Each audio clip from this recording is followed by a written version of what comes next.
Corona संक्रमण से मुकाबला करते हुए दुनिया को अब 4 महीने से ज्यादा समय बीत गया है। इस दौरान तमाम देशों के 42 लाख से ज्यादा लोग कोरोना से संक्रमित हुए हैं। 2.25 लाख से ज्यादा लोगों की दुखद मृत्यु हुई है। भारत में भी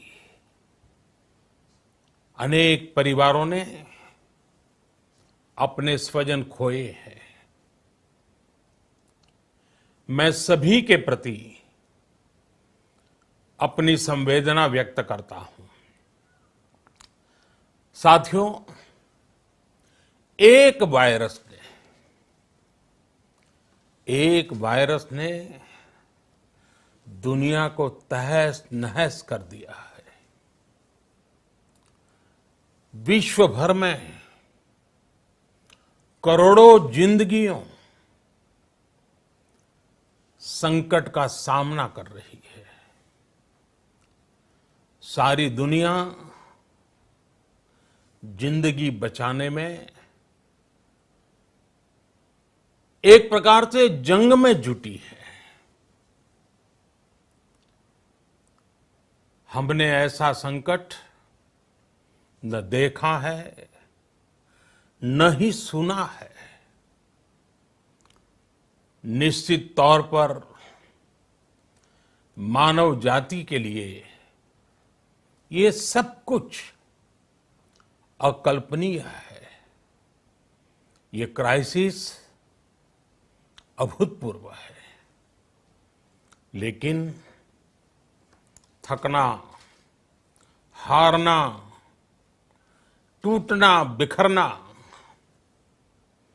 मानव को मंजूर नहीं है। सतर्क रहते हुए ऐसी जंग के सभी नियमों का पालन करते हुए अब हमें बचना भी है और आगे बढ़ना भी है।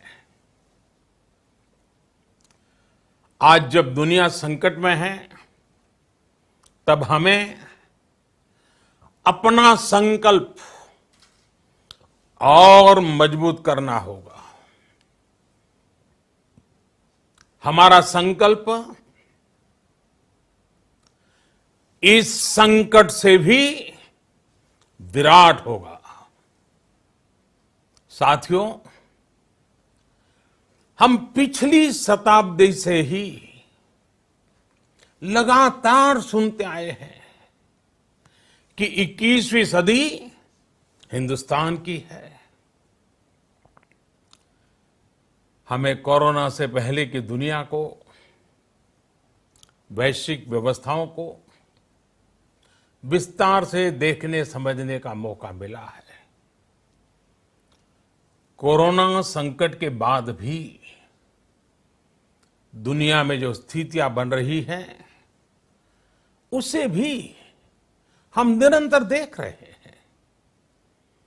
जब हम दोनों कालखंडों को भारत के नजरिए से देखते हैं, तो लगता है कि 21वीं सदी भारत की हो, ये हमारा सपना ही नहीं, ये हम सभी की जिम्मेदारी भी है।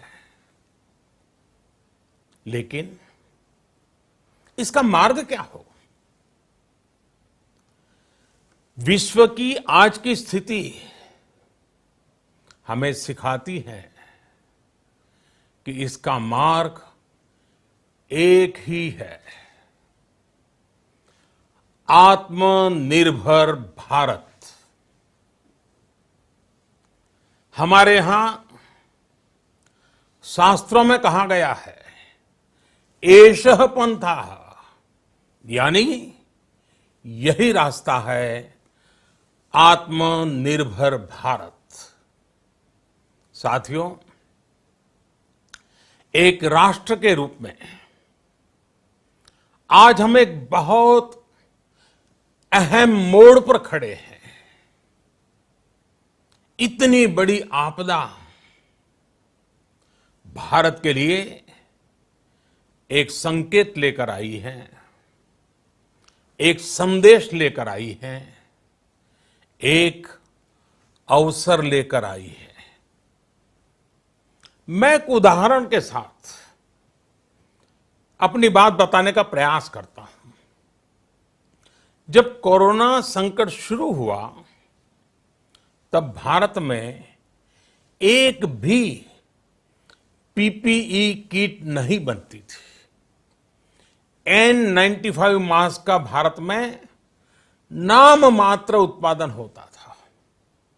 आज स्थिति ये है कि भारत में ही हर रोज 2 लाख पीपीई और 2 लाख N95 मास्क बनाए जा रहे हैं। ये हम इसलिए कर पाए क्योंकि भारत ने आपदा को अवसर में बदल दिया। आपदा को अवसर में बदलने की भारत की ये दृष्टि आत्मनिर्भर भारत के हमारे संकल्प के लिए उतनी ही प्रभावी सिद्ध होने वाली है। साथियों, आज विश्व में आत्मनिर्भर शब्द के मायने पूरी तरह बदल गए हैं। ग्लोबल वर्ल्ड में आत्मनिर्भरता की डेफिनेशन बदल रही है। अर्थ केंद्रित वैश्वीकरण बनाम मानव केंद्रित वैश्वीकरण की चर्चा आज जोरों पर है। विश्व के सामने भारत का मूलभूत चिंतन आशा की किरण नजर आता है। भारत की संस्कृति, भारत के संस्कार उस आत्मनिर्भरता की बात करते हैं जिसकी आत्मा वसुधैव कुटुंबकम है। विश्व एक परिवार। भारत जब आत्मनिर्भरता की बात करता है तो आत्म केंद्रित व्यवस्था की वकालत नहीं करता है। भारत की आत्मनिर्भरता में संसार के सुख, सहयोग और शांति की चिंता होती है। जो संस्कृति जय जगत में विश्वास रखती हो, जो जीव मात्र का कल्याण चाहती हो, जो पूरे विश्व को परिवार मानती हो, जो अपनी आस्था में माता भूमि ही पुत्रो अहम पृथ्वी इसकी सोच रखती हो, जो पृथ्वी को मां मानती हो, वो संस्कृति, वो भारत भूमि जब आत्मनिर्भर बनती है तब उससे एक सुखी समृद्ध विश्व की संभावना भी सुनिश्चित होती है।